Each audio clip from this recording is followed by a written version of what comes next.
Hi, everyone. We're just going to take a few minutes to get some folks settled in. Sorry about the tardiness. We were just having some technical difficulties, but super glad that we're able to get started. So we'll just give it about a minute or two before we officially begin. All right. I don't want to take up too much time, so I think I'm just going to get started now. Wali guys ko kumsitwen, ni Dalwizi Alexa Metallic, Dlewiak Wigi Listaguch Mi'kmaq First Nation, Kwildasi Ukjit Begisin. My name is Alexa Metallic. I am living and speaking to you from my community, Listaguch Mi'kmaq First Nation. I'm the Research and Policy Coordinator for Indigenous Climate Action.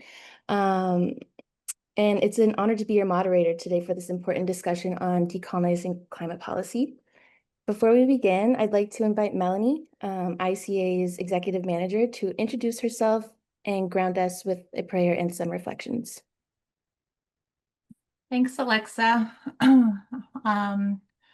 Welcome, everybody. My name is Melanie Dene. I'm a member of the Miksuk Cree First Nation located here in Treaty 8 territory. I just live outside of Fort McMurray, where the major tar sands is located here in our region. I'm kind of nervous because I feel like I'm an elder in training, I guess you could say. So I really thank Alexa for considering me to open up this space. I am the executive manager here with ICA. So I guess been thinking a lot about reflection around land back and thinking about decolonizing climate policy and considering the things that are happening in our lands across this country right now, with a lot of the fires that are burning. I'm really thinking about our relatives, who a lot of them are fleeing their communities and being displaced because of the wildfires that are currently going on across the land.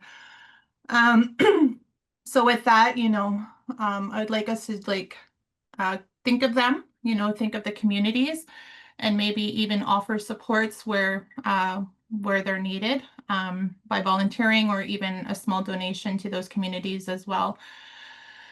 And with that, I guess I will just open up with a quick prayer and let's go from there. So,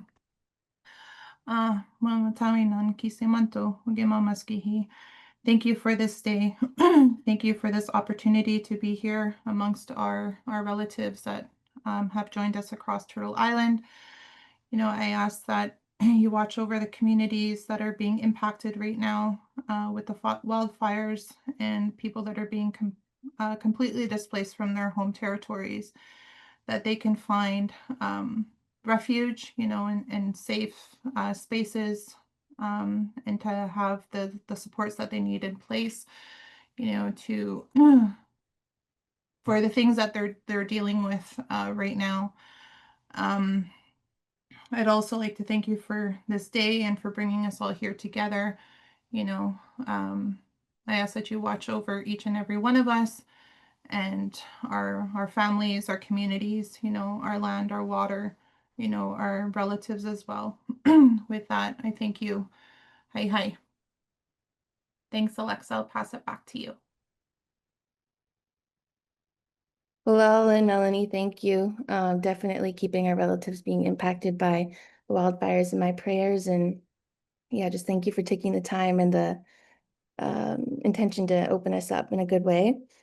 Before we dive in, I want to take a moment to thank our ASL interpreters from Coco Language Advocacy and Consulting. Our interpreters today are Dario Garcia and Santana Chavez. We're so grateful to have your support in making this space more accessible, and you can learn more about Coco by visiting their website.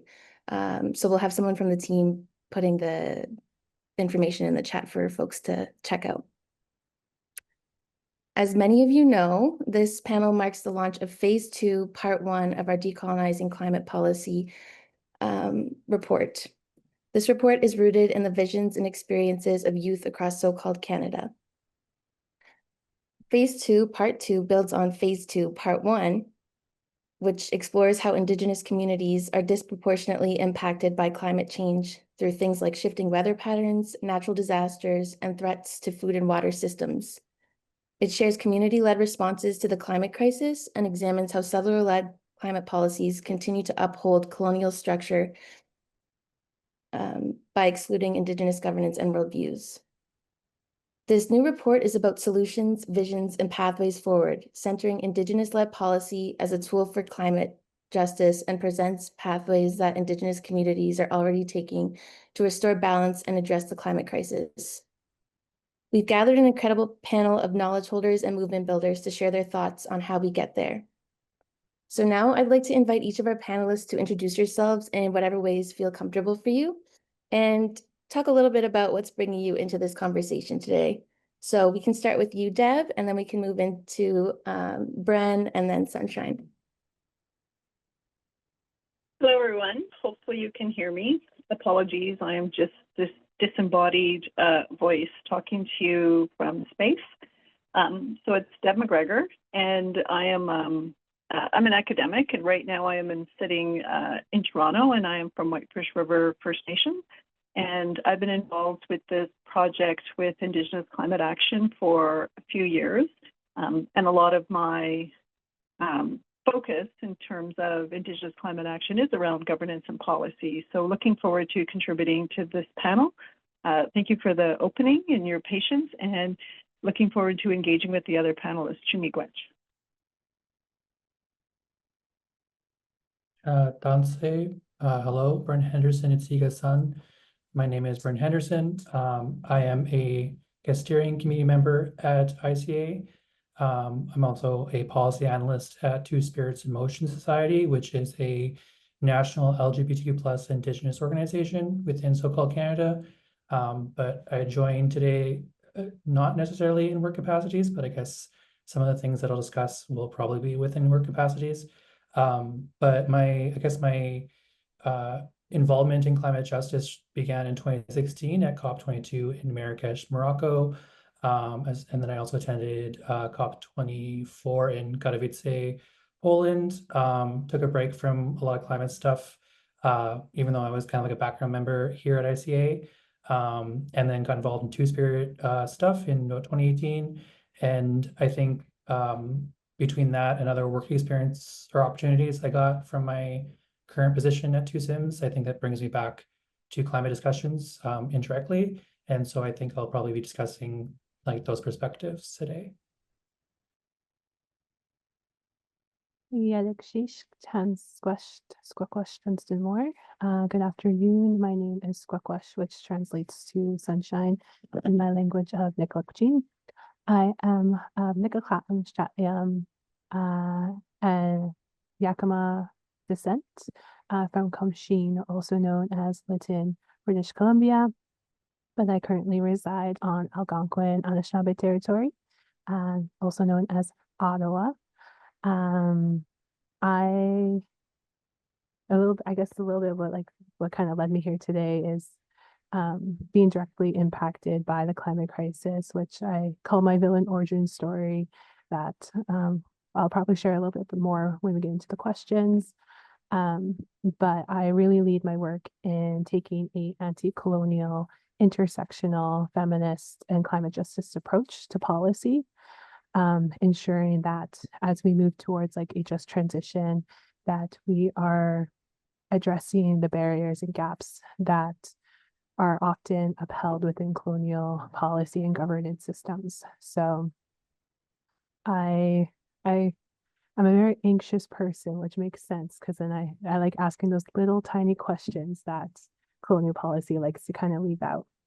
I'm very excited to be here, and I will pass it back to you, Alexa. Sunshine, and thank you, Deb and Bren, all of you for those introductions. It's really, really powerful to hear about the breadth of work and experiences that are represented today during our chat. We're now going to move into some questions that were drawn directly from the themes that came up in Decolonizing Climate Policy Phase 2, Part 2, particularly the ways that Indigenous youth and communities are reimagining climate policy on their own terms. So feel free to answer when you feel called to and build off each other's responses. I want this to feel like a conversation and not like a Q&A. So To get us started, what does Indigenous-led policy mean to you, and how does it show up in your work or community?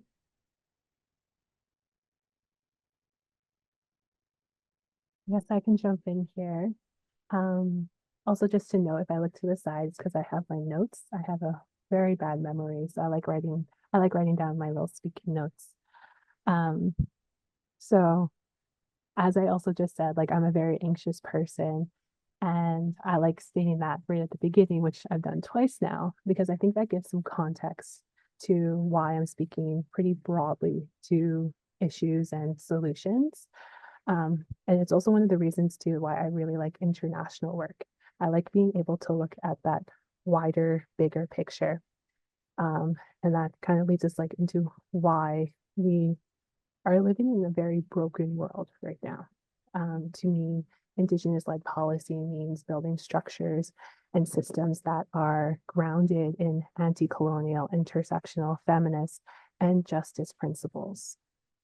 The policies, legislation, and regulations that we currently are introduced or implemented are founded in colonialism, capitalism, the patriarchy, and that includes our current governance systems at all levels, from municipal, band, all the way up to international.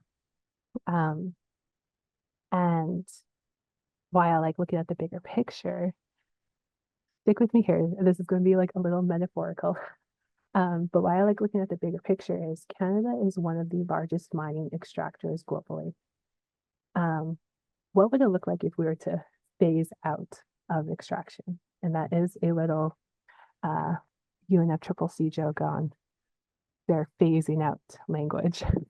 But how I like to see it is kind of like a stack of pancakes. They're all good options. You want them all. But sometimes you have to cut them up into little smaller pieces. Sometimes you can only fit 2 or 3 pieces onto your fork. And if you eat them too fast, you get filled very quickly. Now, taking that weird metaphor to addressing Canadian mining companies, how do we implement an Indigenous-led just transition, intersectional justice, feminist, that can continue on approaches? So a just transition to ensure that those who are employed by the companies can still make a living. A justice approach to ensure that human rights violations are acknowledged and addressed nationally and internationally. An Indigenous-led ensuring that land back and that the land is restored. A feminist approach to ensure that harm to women, Two-Spirit, and non-binary folks that harm is addressed during the transition, because there is a rise of violence when we see in like disasters and different climate situations and issues. To me, reclaiming policy is in climate justice. Oh, sorry. Reclaiming policy in the climate justice community to me means, while we're addressing these issues, what questions are not being answered? Whose voices are not here? How do we not continue to perpetuate the harm and oppression done by colonial systems? And I think that's just like I think that's going to like go more into the questions or into my answers later on. And I think it really shows that why climate anxiety especially is so prevalent in our generation and the conversations now, because there are so many questions, so many solutions, and a lot of the time you hear it's the youth who will fix this. And I'm told that all the time, and I'm just like, cool. How am I going to fix this? Because your girl's just trying to live life. But yeah, thank you. And Alexa, Bren, or Deb, I will pass it along to whoever feels ready.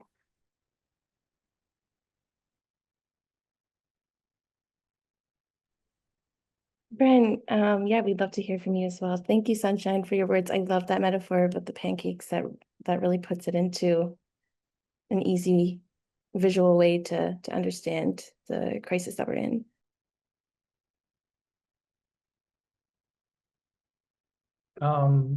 Sir, is it my turn now? Yeah, okay. I think, and I don't say this as somebody with the, I guess, personal experience to be leading this, but I think more policy does need a spiritual component. So just like how we began today, with an opening prayer, I know that a lot of Two-Spirit folks that I work with and that I'm, good friends with, emphasize the importance of beginning in ceremony and in prayer. And of course, as Indigenous folks, that's going to look different across the continent, let alone around the world. But just emphasizing the importance of like being led by spirit is part of, I guess, the climate policy approach, or adapting or improving it. I also just want to like echo how Sunshine mentioned the importance of like intersectional approaches, and naming different forms of oppression that impact people differently. So definitely like transphobia and misogyny, but there also needs to be recognition of like ableism, racism, and people's various, I guess, distances from white privilege and whiteness. But yeah, maybe those are the two kind of short pieces that I would, or sound bites that I would share for this question.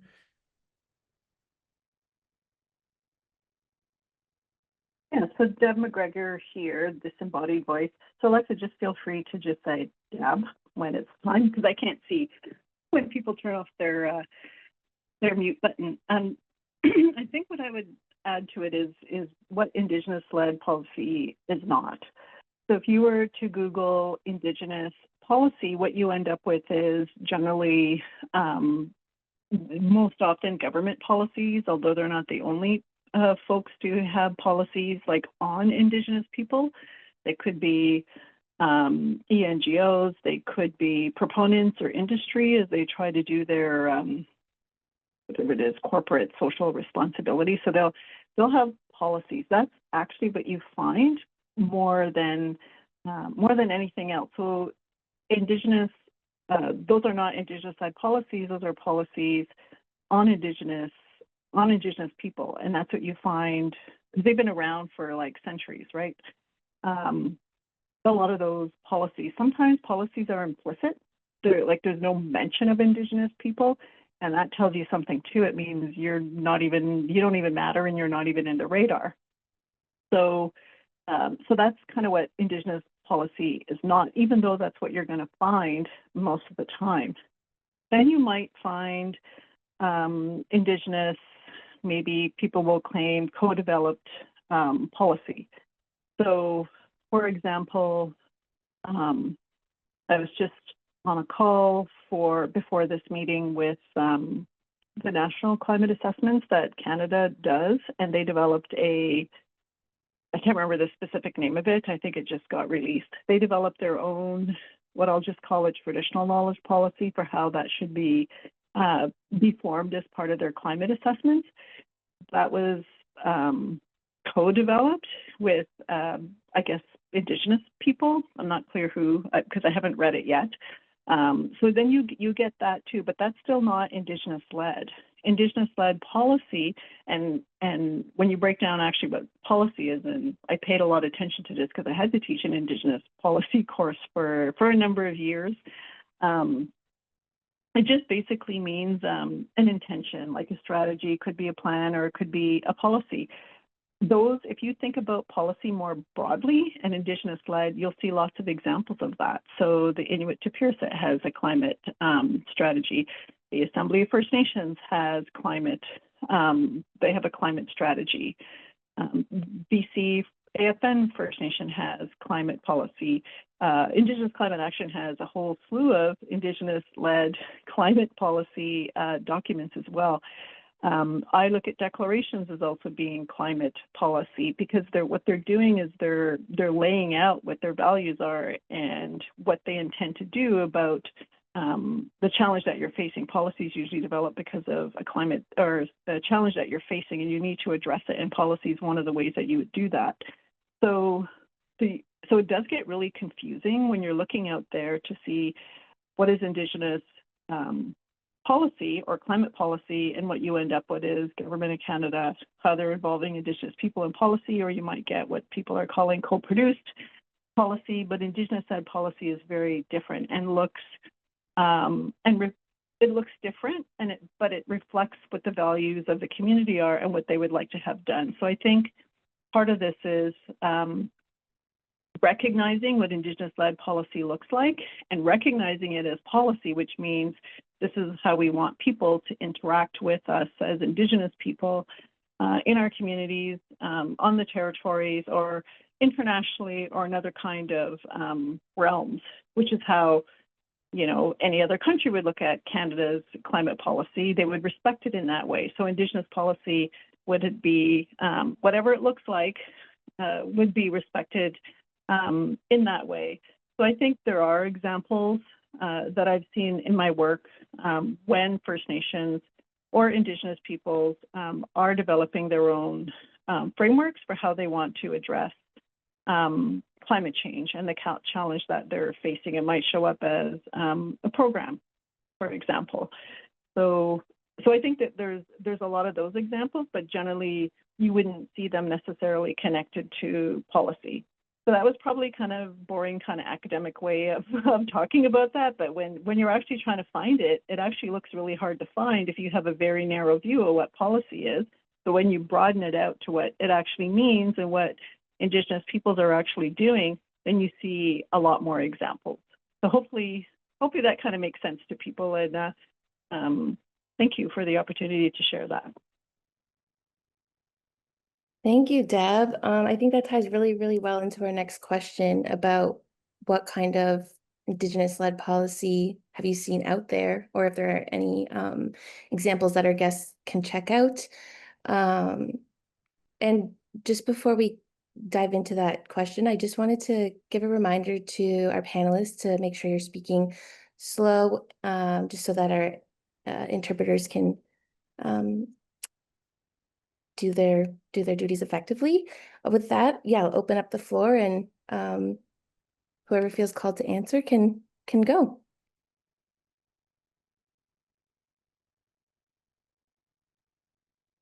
I guess we can kind of I'll just jump in here again. I always forget how small the Indigenous climate world actually is, because it's my whole world. To me, it is very vast and large and just filled with so many amazing people doing such great work that when I kind of take a step out and are kind of in another place, in another space, I realize oh, hey, we do all know each other. We know the work that we're doing. And it's very eye-opening to me to kind of take the outsider look in and realize that, or not realize, but to see, I cannot give very specific examples. This is a very just again broad perspective. It's that there is so much work being done, especially by youth. Indigenous youth are leading organizations, leading projects, being on the front lines, protecting our lands and waters and wildlife. And it's, I guess, easy to forget once you take a step out that it is a very small group of people doing this work. And I think that's also where kind of the climate anxiety kind of starts to boil up, is when you do take a step out and you realize that it is a small group there. And if we were able to bring in more people who cared, that a lot more work could be done, and it doesn't discredit the work that is being done. It's to explore and learn from.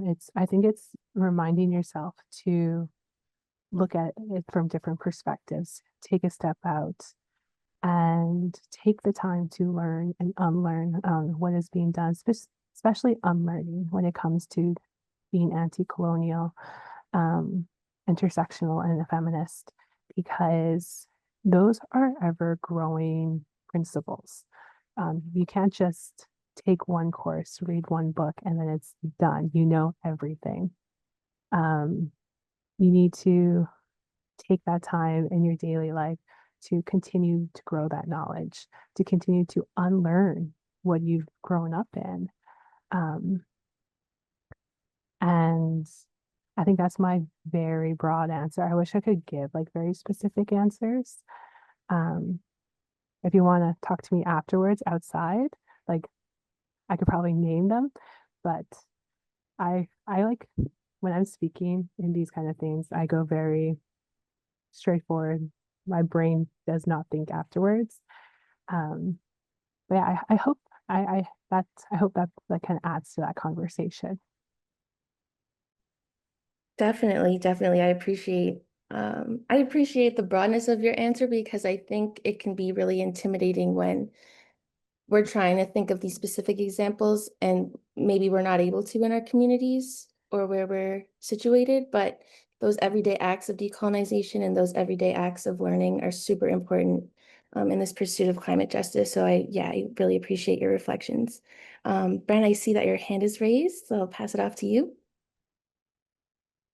So my answer to this question is, interestingly enough, part of, I guess, the problem that I'll describe or name.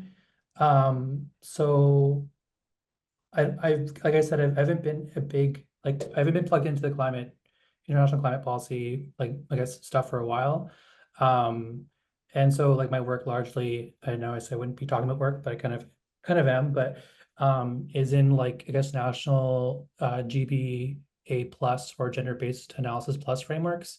And so I think those are examples, or there are examples of Indigenous-led GBA plus frameworks that could be married to international climate policy and national climate policy.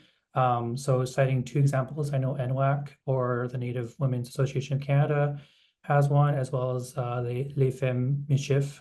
Both have documents that are GBA plus frameworks. The organization that I work for, Two Sims, is still pretty young. We're only about 5 years old, but I know that that's something that we'll be developing that could be married to climate policy.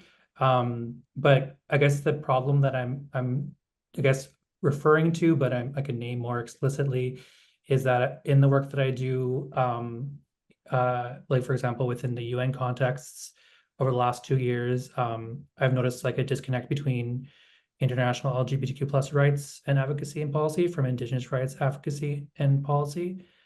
And yeah, so I'm basically, you're creating the problem where I currently don't know, other than maybe documents and publications from ICA that have like, explicit intersectional marriages between Indigenous advocacy and gender based analysis frameworks.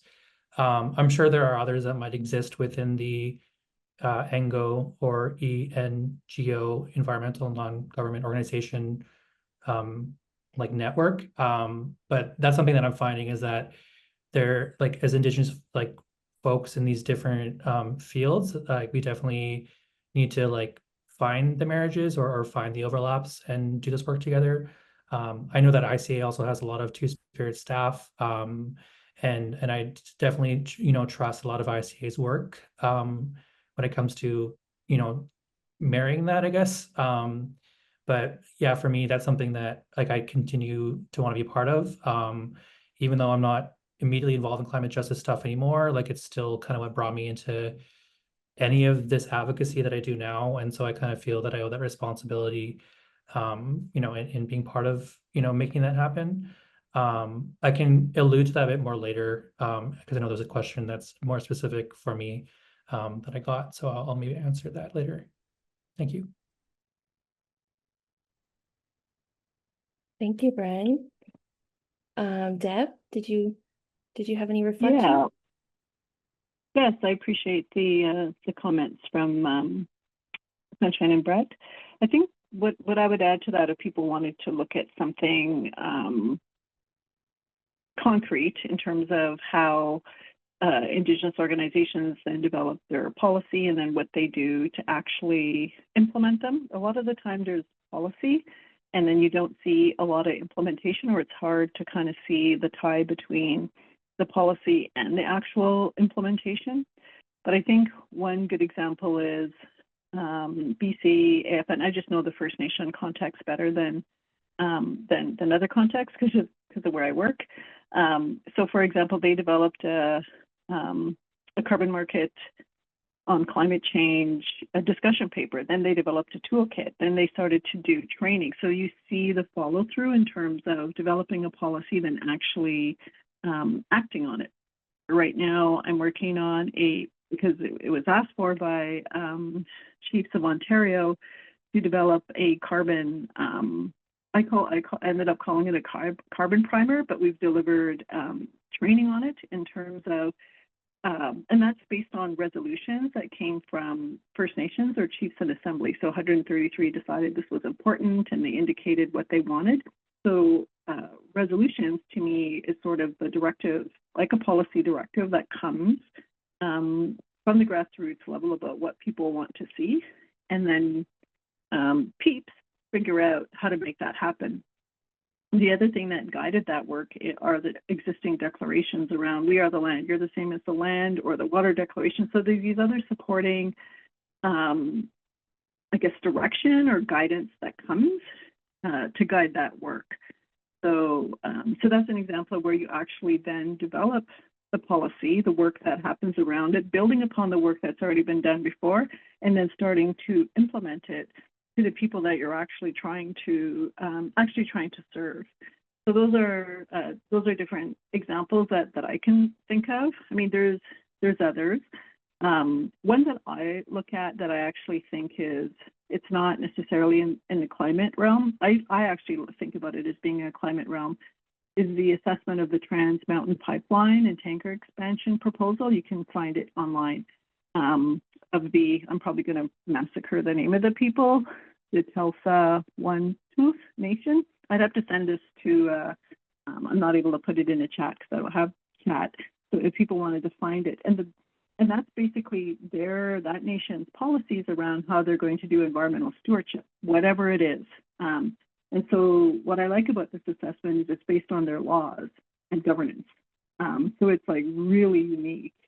And it thinks about environmental impact in terms of wellness, as opposed to everything that's wrong. It's like, what do you actually want to achieve, or what are our goals in terms of wellness?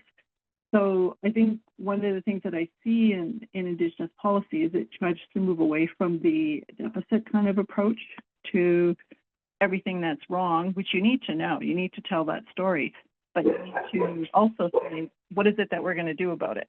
What does that look like? So that's an example that I would point to that I use a lot actually in my own work, and I apply it to different frameworks like climate. What does wellness look like to us? How do you actually know you're moving towards that? So I think Indigenous folks have been very proactive in terms of figuring out what that is. And again, you just kind of have to look, because you're not going to find it under something if you're trying to do research on your own.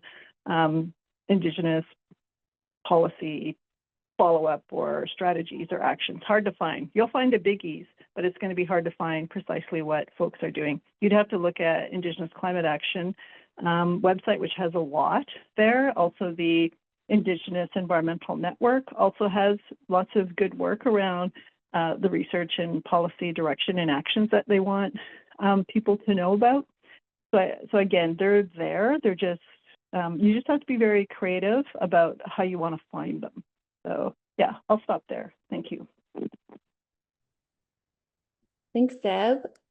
Actually, referring back to your comments about moving away from everything that's wrong to taking up some practices that are key to moving forward. What are folks' thoughts on how we move from critique, which is very much in the spirit of decolonizing climate policy phase 1. You can check out on our website, towards generative action, which is very much in the spirit of phase 2 of decolonizing climate policy. So some practices that are key for moving from critique to generative action. What are some thoughts about that? I was really excited when I saw this question, because reading both reports, which together I believe are like nearly 200 pages, it really has you thinking of, or at least myself when I'm reading it, what is missing? Because there is always something missing. It's always good to acknowledge that there are gaps and barriers. As much as you would like to try and make sure you're fully accessible, those it's just natural to not fully, you can't add everything into a 90-page paper. So like moving from critiques, it was understanding like we're in a colonial system under colonial government and structures, and how do we as Indigenous people work under that, fit underneath that? How do we assert our self-determination and sovereignty? And then going into generative action, I loved that there was a emphasis on youth, and not in the tokenizing way. Tokenizing Indigenous youth is very popular right now. And I think that's been on the rise for the last, I would say, since COVID, since things have become a little bit more accessible by moving online. And there was some brilliant ideas on how to address the gaps and barriers in the colonial climate policy and what that means. But then I think, and not to tell ICA to make another report, but it would also be interesting to see what the solutions to the gaps and barriers from the solutions that were kind of suggested and recommended in the report. There was a lot of like, we have to go back to the land. We need to learn from the land again. And I completely agree with that. But what about the people who can't go back to the land? Myself, I am very traumatized. So as I said, like my villain origin story, how I kind of got involved in climate policy is my home community of Lytton burnt down in 2021. And I watched it. I watched my town burn down from across the Fraser River. And from that, since then, it's like there's almost a distrust. There's a disconnection. And as much as I try to feel that connection again, I personally know that it's a long healing process. And then there's also like physical disability. There are a lot of places that are not accessible for folks who have physical disabilities. How are we going to address that? For cultural, there are unfortunately some like colonial mindsets within different cultures that limit to us LGBTQIA folks from feeling safe in those spaces. And so there's these added like these just more thinking of like, how can we address the barriers to solutions that it's just like that. It's an added layer. But that's one of my favorite things about climate justice. It is thinking about the things that have continued and uphold the oppression and voices of what we're fighting right now.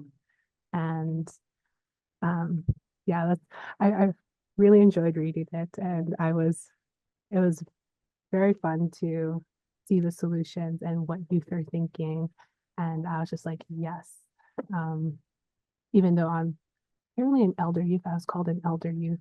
I'm very hopeful. It gives me hope to see what like my generation is doing. Thank you.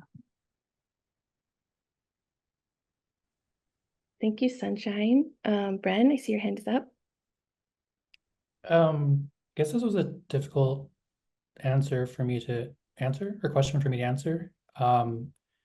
Because part of me is like, well, we need to stop, corporations from doing what they're doing, but that's, I guess, would still be part of the critique response if you would view lobbying, as part of the response to that. So I don't know, maybe the only I can think of is like participating in or supporting direct action, which of course can be very high risk, can lead to the settler state and corporations criminalizing you.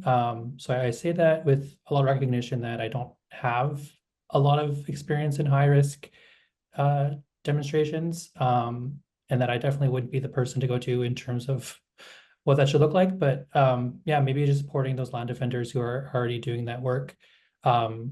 Because yeah, I think some of the things, and this goes back for, I guess, my 10 years of experience or 9 years of experience, like I feel like lobbying only goes so far. And I'm not saying that, we should stop attending COPs under the UNFCCC. But just that there maybe needs to be more like, yeah, just more shutting things down, I guess, to use, more appropriate language, but you know what I'm trying to say. But yeah, just more active support instead of passive support, I guess, as well. But yeah, I think maybe that's my response to that question.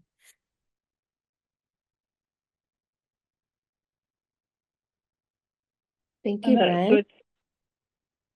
it's Deb here. So I think what I would add to that is just building on upon what others have said is sometimes like there's things that I think Indigenous people would do and allies and others in solidarity would support. So that work has to keep going. So for, would say, this is kind of being very coarse by saying Indigenous perspective is for Indigenous people to keep doing what they're doing what they've been doing for thousands of years. Hard to do that and hard to find a space to do that. But I think what I'll just say others, you can't see me do my quote unquote others, need to do is it sounds kind of rude to say it, but sometimes get out of our way so that we can do those things. Getting some of those barriers, because in trying to achieve balance, you kind of have to recognize where the imbalances are. And I think Indigenous peoples have been pretty good about pointing that out. But to remove the barriers, sometimes people need to kind of get out of the way so that Indigenous folks can do the things that they need to do to rebuild and to achieve that balance. The other thing I would say about that is sometimes we think, I guess actually nobody here would think that, is it's going to be a very, that's going to be a straightforward process, but it's not. There's going to be moments of tension. There's going to be moments of where there might even be conflict, but those aren't always necessarily bad things, because sometimes those force us to generate new solutions and innovation, because we have to try to solve the problem. So we're going to come up with different solutions. We're going to come up with different paths forward to try to address the challenges that we're facing. So I think the reason we've got as far as we have is because Indigenous peoples were doing what they're doing. They didn't throw the towel in. They were people still engage in their land-based activities. People are still learning language. People are working on figuring out who they are in terms of identity and responsibilities. That hasn't gone away, but there needs to be the space for there to be more of that, so there aren't continuous barriers for people wherever they are, urban or in communities, to be able to pursue those activities. So that building process continues. The other thing I would say is when we're developing formal processes like a policy or a declaration or a strategy or a plan, whatever it might be that communities or people who live in urban areas or with organizations want to do, is kind of base that on our own knowledge and on our own laws and our own governance systems. So there needs to build that means, again, there needs to be the space and support to be able to do that. A lot of communities are in the process of codifying their laws. as they've been severely disrupted through colonial processes. So that work needs to be supported in order to build, because it's not balanced at the moment. So to get to the balance, there actually has to be support for Indigenous peoples. I find a lot of the times in, I will say, external policy frameworks. So Canada has a national policy on Indigenous knowledge. They call it an Indigenous knowledge policy framework. And it tries in their way to be, this is how ethically we want to obtain this knowledge from Indigenous peoples, but nowhere does it say how are we going to support Indigenous peoples to actually build their knowledge. How are we actually going to support for people to do that? So even though they think that they're being forward thinking, and maybe compared to 20 years ago or 10 years ago it actually isn't, because it's not supporting the building of Indigenous peoples' knowledge and understanding of those laws. My view is Indigenous people keep doing what they're doing, and then we try to create more space to have that happen, or others need to get out of the way, because sometimes I'm pretty sure everybody here on this panel has encountered that. Because I'd really like to do this, and I don't need 47 barriers to do it. Can we just get this done? So there's always just a little bit of a push-pull in terms of that. You know, you want to push, but at the same time, you're still trying to do the things that you would like to do, that you know you need to do in order to bring that experience and expertise that comes from communities into the fore and into the conversation. So that might seem like a very abstract kind of answer, but that's kind of what I've seen over the years is people know what they need to do, but there's all these barriers. So it's like supporting communities to keep doing what they're doing. I don't think we need to change dramatically like our way of life per se, because that's what guided us up to this point. It's always enabled us to meet new challenges. So it's supporting that. I mean, we do it in different ways, like through social media and activism, advocacy, going to the COP meetings. That work needs to continue, but the message that we're bringing forward is rooted in our history and in our values, in our knowledge, and in our laws. So that's what I would add to that, building upon what the others have mentioned. Thank you. Thank you so much, Deb, and thank you, Bren and Sunshine, for your thoughtful reflections as well. I think I'm going to skip over the next few general questions, because I really want to make time to be able to offer each panelist a question based on your area of work and what came up for you in the report. So we'll start off with you, Bren. How can climate policy spaces better make room for the leadership and knowledge of Two-Spirit communities?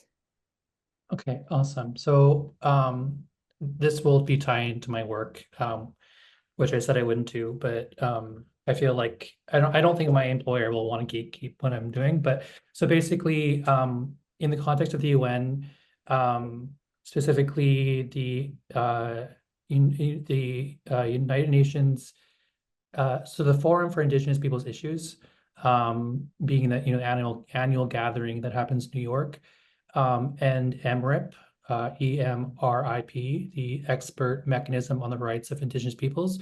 My colleagues and I guess, have been trying to advocate for 2S LGBTQ plus Indigenous representation within the UN bodies, that these two specifically, I guess.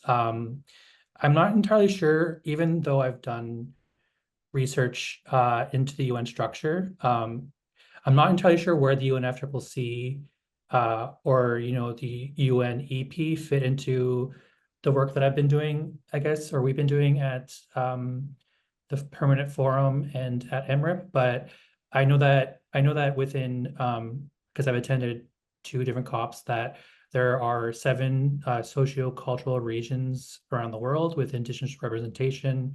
So for us, I guess it would be the North America region and the Arctic, kind of the overlap, depending on which nation you're from. But we've been advocating for a specific, I guess the term that we use is 2SIQTIP, so Two-Spirit, Intersex, Queer, Trans, Indigenous People Caucus, within, like, formally recognized within the UN structure. And I believe it will be mainly for the forum, the permanent forum, but I think it's something that if it's achieved could be in other areas. So like I was mentioning earlier, I find that like personally in the work that I've done that the UN specifically has Indigenous rights separated from LGBTQ plus rights. So there are 44 thematic mandates under the Human Rights Commission. So there's the Special Rapporteur on the rights of Indigenous peoples. And then there's an independent expert on, I can't even remember the official title, it's like violence against sexual orientation and gender identity. So it's often, as an acronym, it's SOGI or SOGI. So I guess SOGI and the Special Rapporteur for Indigenous rights don't necessarily talk to one another.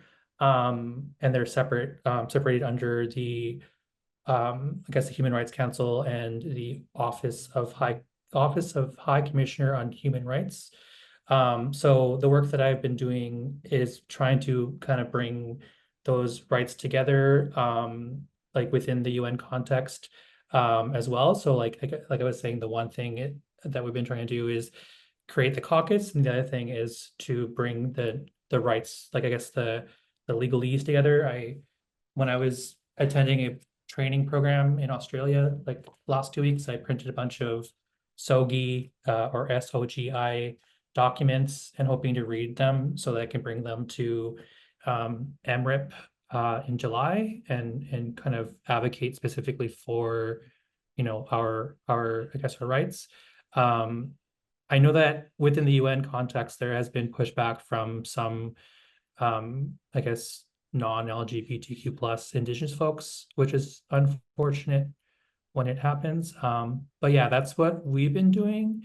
And I know that my employer wouldn't want me to gatekeep that knowledge anyway. So if anybody is able to participate in any UN body, just know that this work exists.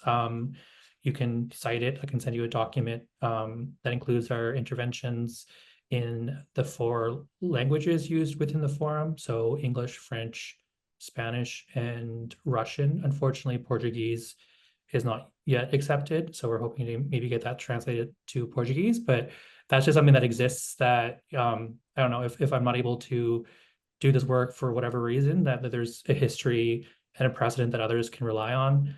And that it involved, yeah, like folks all over, the world who are part of it. I think largely when we met in 2024, there was mostly within the Americas, both North and South.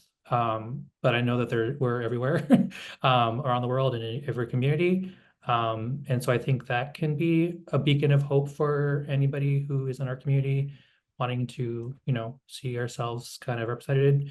The one thing maybe I will say before I close is that I know that I'm not supposed to be speaking for work, but I know that my employer is a very strong, is very firm on clarifying that Two-Spirit rights are not to be in combat with the rights of our matriarchs. And so we know that colonial systems try to often pit us against one another so that we're fighting for scraps. But within the place that I work, my employer does not want that to be the case, and would see that to be really incredibly disrespectful to Indigenous women. Of course, a lot of Two-Spirit folks are also Indigenous women. So, but just being clear that this isn't, in combat with anybody, that we can all, succeed and be represented and do well. And I think I answered the question. I hope I did, but I think that's something that I was excited to share with everybody. You definitely answered the question. Thank you so much, Bren, for not gatekeeping that important work that you're doing. And like you mentioned earlier, it's critical that we create more intentional intersectional bridges between these movements. And I'm just really grateful to hear about the important work that you're doing and how you're taking on this work with such care and commitment. Next, I'll pass it over to Sunshine. And my question for you is, what gives you hope about the role that Indigenous youth are playing in shaping climate futures, and what support is needed? Yeah, I guess before I get to the hope, because I do have hope, I do also have to acknowledge the skepticism I have. I have to address like the dark parts of climate policy and policy, what policy is right now, and that it is a very colonial system that is run by a colonial government. And as much as hard as they're trying to not have a just transition, there will be one. The climate crisis is kind of cementing that for us, that we will have to transition because we cannot continue to live in a hyper oil and gas centric world. So how can we work within the current system to limit the violations of Indigenous and human rights? How can we push for stronger safeguards for our lands and waters? So I was on the ECCC Youth Council. I also interned within the Senate of Canada. Those are two very colonial spaces. And while I was there, it definitely had me questioning, like, why am I here?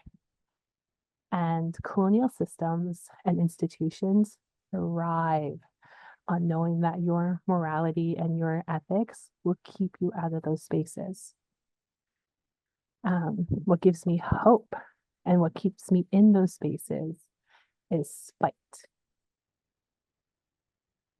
Youth are being unapologetically themselves, which includes showing up in healthy forms of anger. There is a very, very colonial understanding of what anger is, and it's seen as violent. And that is true. There is very obviously violent forms of anger, but healthy anger is not violent and is essential to healing. Anger is a stage of grief. Grief is needed to heal, and we are experiencing a collective trauma. The climate crisis, Indigenous and human rights violations, that is a collective trauma. And it's okay to feel angry about that. It's okay to be angry that we are a generation that is in a very broken world, as I said earlier. And I'm a very angry person, but people don't describe me that way because I don't have shame in that anger. I turned it into passion and drive and spite. It's what keeps me in those rooms, keeps me doing this work. And I see a lot of youth, and that's what drives them as well, is that they're angry with the system. And it also keeps me, sorry, I'm losing my voice. I really hope you can still hear me, but what also keeps me hopeful is that I just lost my space. Just looking at my notes right now, guys. Oh, I always have to mention this. Like, what do we need to continue to like sustain and grow in this work? And I will always say this at the top of my lungs, even as I'm losing my voice. Youth projects, youth work needs to be funded. Young people are rarely compensated for what they do in this space. And it's a lot of volunteer work on top of their everyday jobs. And it's almost just expected now that we'll just show up. And we do because we care about these social issues. But that doesn't take away from the fact that we also are living in a cost of living crisis. We also have to pay our housing and our food.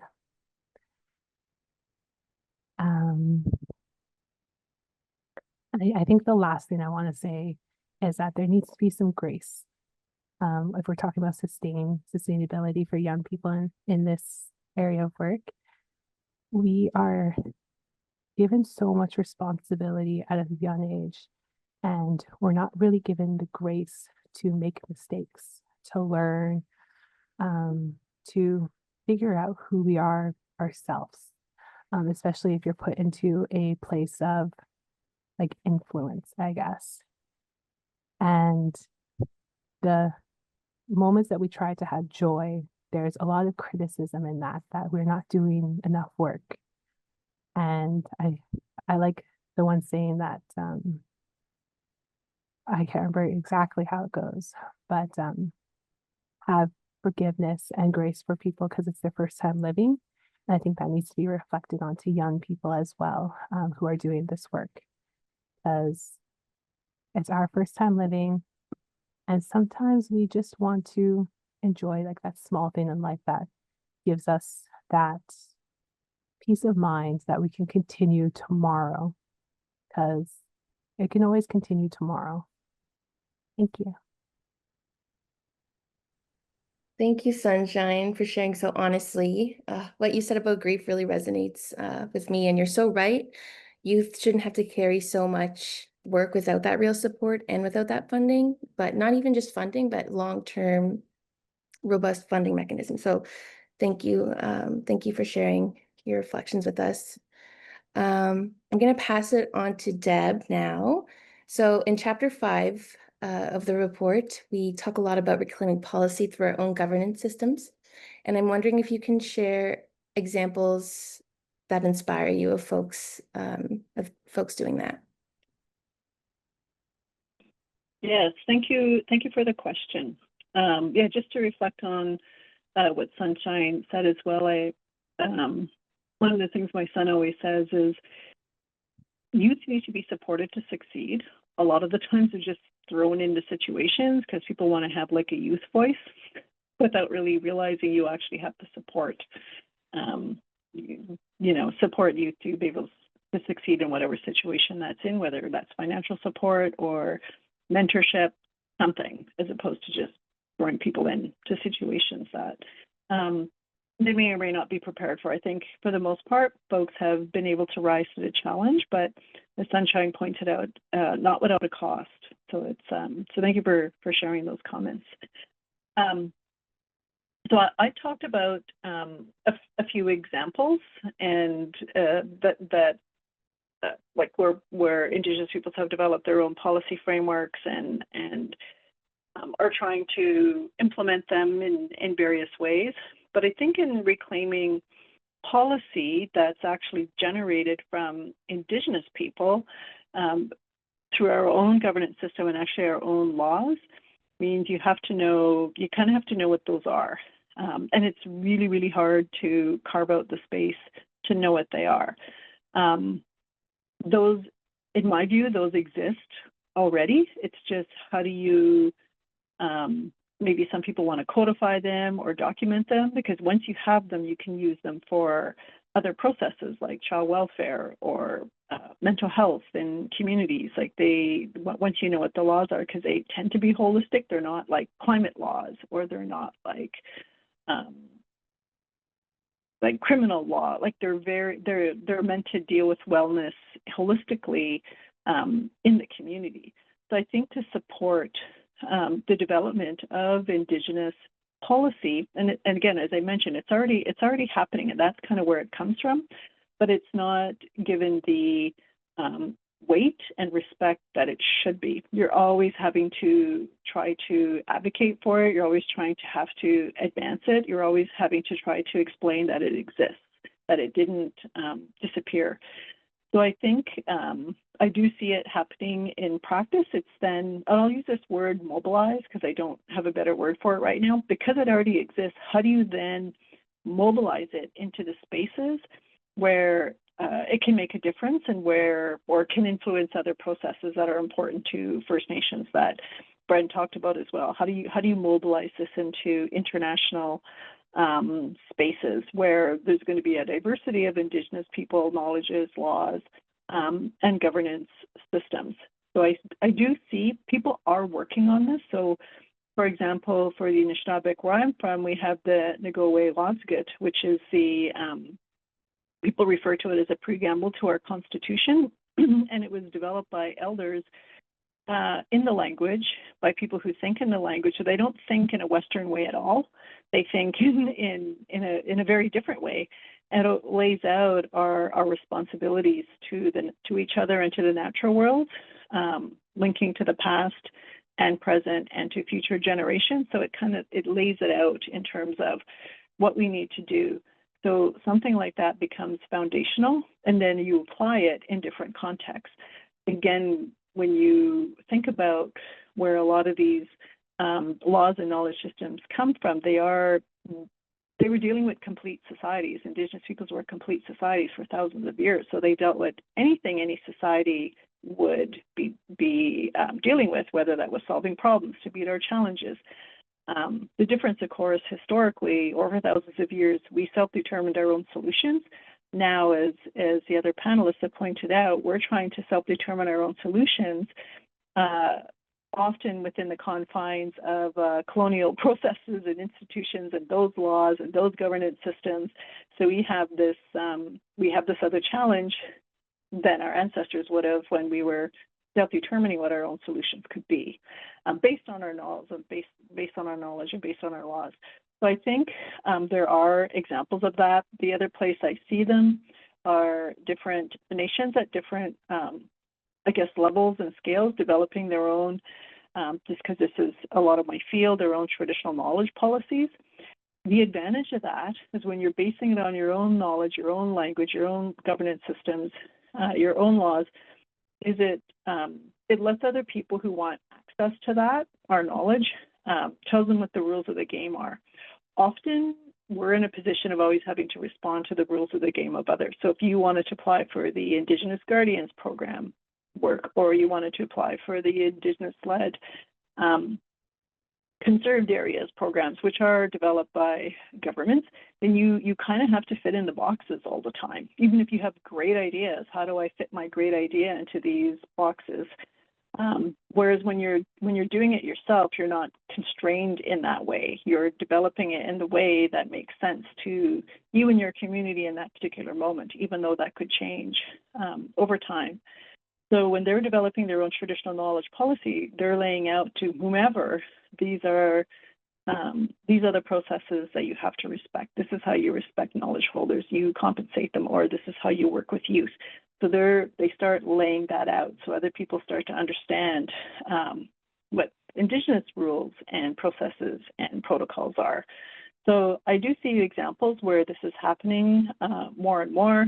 Again, one area that I see starting, and maybe just because it's my interest at the moment, is I try to move towards more of a wellness approach to the challenges that we face, because I think the challenges aren't going to go away tomorrow, but you can't always get stuck there, which is related to the question and where the report is trying to go, is how we start thinking about what does it mean to be well? What does it mean to be well in the communities? What does it mean to be well with the earth itself? And I don't see those kind of frameworks in the mainstream literature or society, but I see those frameworks from Indigenous society because they lived it, for one thing, and developed sort of parameters around what that would look like. So, for example, natural law, respecting the earth as having agency and being a relative. So those principles already exist for how to be well and how to move towards, as Sunshine pointed out, a future that's about love and hope and cooperation. And so I think those are more helpful in terms of, actually I shouldn't say more helpful, you need to have both, but less, I'm just going to say stressful, like when I think about what Sunshine just shared, but you need to look forward to something, and you need to draw on those teachings and knowledge that are going to help you address the challenges, because they were always there, but we do get blocked more often than not in using them to help us work through the challenges that we're facing or that we get presented with. So hopefully that kind of made sense. It all made sense in my head, but I have no idea if it made sense once it came out of my mouth. So thank you. Thanks, Deb. It definitely made sense to me. I really appreciated your point about not trying to fit our knowledge in a box or othering ourselves, but that it stands on its own, and the importance of making our processes visible and respected. We only have a few minutes left, so we don't have too much time to get into the Q&A, but I'm hoping that we can get through at least one or two questions. And for our panelists, if you feel called to answer, feel free to just chime in. But the questions I'm seeing now are, Have any of you received negative feedback in regards to integrating spirituality with climate policy? I would imagine more white, conservative, Christian settings, folks might push back. And do you have any advice on how to respond to this if it comes up?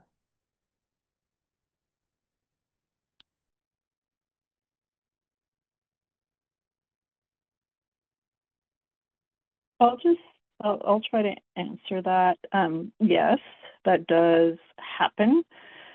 I mean, what you'll see, we were able to do working with Indigenous folks, Inuit, Métis, and First Nations across the country is an Indigenous Resilience Report, climate report, which you can find on the NRCan website. And that one was a big push to be able to do it in the way that we wanted. So it doesn't look like any of the others. And then how do you bring in something like spirituality, which you wouldn't find in the quote unquote science report? We did it essentially through case examples and case studies, I guess, for lack of a better word, just saying this is how people are doing things. So that it weirdly kind of deflects it away from the authors by saying, no, this is actually what people are doing. We're not making up stuff. We're not saying it's not relevant. So again, that's why communities and people wherever they are doing this work is so important, because you want to be able to point to it. What you see again, I'm trying to remember if it's in the Inuit Tapirsit Katami's climate strategy, but it's in the carbon report that we did for Chiefs of Ontario, because we have the resolutions to back it up, and the We Are the Land Declaration. So all that work matters and can be referred to. In the work that we did for the First Nations climate lens, it is in there. And the way it expressed there was more about the relationship to the natural world and the natural laws. So it is a struggle to do it. And one of the big challenges is people don't know what to do about it. By people, I mean external people. They don't know what to do about it. Like it's there and it's like, I don't have a clue what to do about it. I find when I am in international spaces, so work that I would be doing for the climate assessment reports, we're just trying to explain that there's such a thing as Indigenous knowledge and Indigenous people should be there. They're not anywhere near ready for that aspect of Indigenous ways of knowing and being in the world. So the spaces vary quite a bit in terms of what they're actually ready for. So it's a good question. Bren and Sunshine might have other experiences that they can reflect on as well. Yeah, like thinking into more of like the demonstration spaces and protesting and those kind of spaces, you do see a lot of it. And I mean, you see like anti-protests to you just saying that genocide is wrong. And it's an interesting space to be in, because there are times you do want to fight back. You do want to just kind of like scream that this should not be happening. But then you also have to take into consideration your safety, the people you're around and their safety. And like specifically within protesting spaces, it is reading the room. If that is the space, I have seen people kind of push back. But then there's also times where you do just have to ignore them, because that is the safest thing to do. Responding is very hard. It's very much, you almost feel silence sometimes, I guess. But then you're also empowered, because the people you're around and you're with, they're also like, they share the same principles as you. They're fighting for the same rights as you. And I think it's really having to focus on who you're with and what you're fighting for, because that's the important part. Thank you.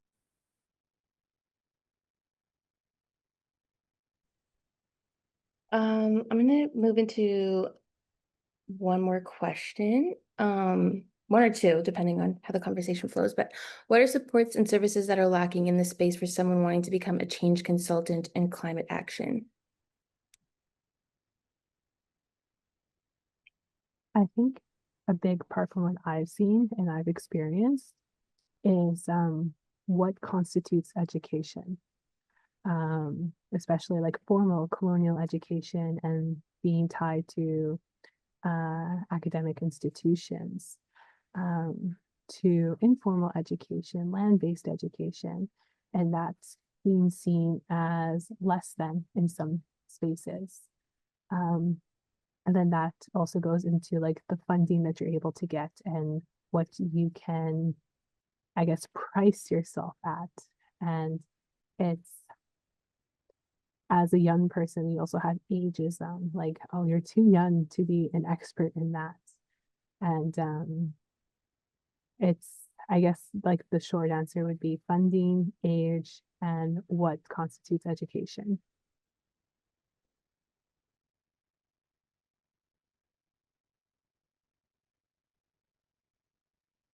I don't have anything really to add. Sunshine covered it. I just maybe want to reaffirm funding can be a problem, especially if something you're doing is independent.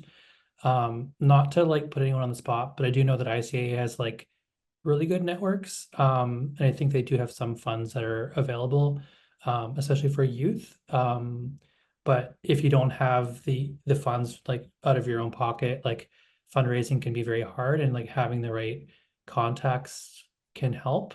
And I feel like ICA, would know more than I, when it comes to that, because all of my work is government funded, or at least the organization I work for is government funded. So we're not allowed to get private donors, but yeah, I feel like funding is definitely a huge thing, especially in doing anything international, because some funds are very focused on domestic or Canadian focused things. But even then, it's all very pricey to begin with. Thanks, Bren. It's funny that you say that because we're going to talk a little bit about that in our closing. I think we have time for one more question. So are codes created by nations like CCP not Indigenous led because they are ratified by nation councils under a colonial mandate? If so, where can we find the intention that's legit? That's an interesting question. So Lytton actually just redid their CCP, and ours burnt up. So we had to completely start from new. And it was an interesting process I was fortunate enough to be a part of. We contracted, I shouldn't say we, I was just a youth sitting in the room able to participate. I had nothing to do with the organizing. But our band, they contracted a First Nations company who actually did like the bulk of the work, like the drafting of the document. So I think there are ways for it to be Indigenous led. It's the extra step that communities need to take to ensure that it is fully Indigenous led. Even then though, I do believe like if it is like the community and the bands who are in the process and they contract a non-Indigenous company, it's still their words that are being put into the document, which means that though it's not Indigenous like created or drafted, what's in the document was created by like that community, by that First Nation or Indigenous group. So I think it's a complex question. It really goes down to what the community itself believes is Indigenous led, and that's different for everyone.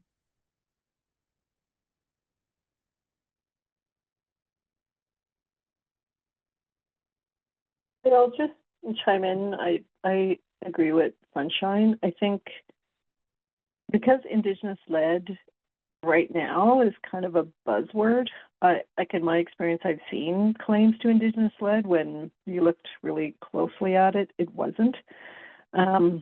So yeah, I do think there needs to be, yes, I agree with Sunshine. You need to do some thinking around that, because you can get input from Indigenous people, but it doesn't necessarily mean it's It doesn't necessarily mean it's Indigenous led. Or there could be people implementing what it is that Indigenous people want that they're leading, but they may not be Indigenous people. So it does get complex, I find, and I do think, and especially because there's other competing sort of ideologies, like the co-development and co-produce is a competing one with Indigenous led. So I do think there needs to be some thinking. I don't necessarily mean critical thinking, but just digging a little bit further to really understand what it might mean for something to be Indigenous led. And maybe there's going to be some situations where the co-development or co-produced model might work best strategically. So I think there's always those kind of considerations when approaching this work. Thank you.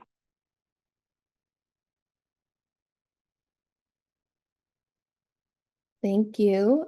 I think with that, we are set to close out the space today. Yeah, I just want to extend a really big and thank you to the guests for joining us today. And I want to offer another big thank you to our ASL interpreters from Coco, Dario and Santana for joining us today. Your presence has helped us make this conversation more accessible, and we're super grateful for your work. To our panelists, thank you for the honesty and depth you brought into this space. Much like the insights from the people we spoke to in the report, the visions you shared aren't abstract. They're rooted in lived experience and relationships with the land and waters, and it's been a privilege to listen and learn alongside each of you. As we mentioned a little bit, as I mentioned earlier into the discussion, this panel is a part of a larger body of work, the Decolonizing Climate Policy Project, which was built through the insights and voices of Indigenous youth who are actively transforming climate policy as we know it. And if you haven't had the chance to already, I encourage you to read it, sit with it, and please share with your networks. There should be a link in the chat shared with you. If you'd like to stay connected to our work at ICA or receive updates about future events, we encourage you to check out our link tree for all things ICA. There will also be a link posted in the chat for you to check out as well. And lastly, we're super excited to share that our Sovereignty in Action Awards are making a fierce return in summer of 2025. These awards are all about uplifting the brilliance across Turtle Island, the everyday acts of resistance, the reclamation, and the radiant Indigenous joy that keep our sovereignty alive and glowing. Whether you're hosting harvesting camps, revitalizing your languages, organizing on the front lines, or just holding it down for your community in quiet but powerful ways, we see you, we love you, and this is for you. So applications will open soon for $2,500 awards with a focus on grassroots leaders, two-spirit kin, youth, aunties, uncles, and knowledge holders doing the most. So if you'd like to be the first to hear when the intake drops, you can sign up for our newsletter, scan the QR code, and head to ICA. I also encourage folks to follow us on Instagram and Facebook for more consistent updates as well. So with that, I just want to again say thank you to our guests and our panelists and our interpreters. And I'm so glad that we were able to be in this space together and learn and listen from each other. So thank you. Thanks, everyone. Have a good rest of the day. Shem, thank you. Thank you.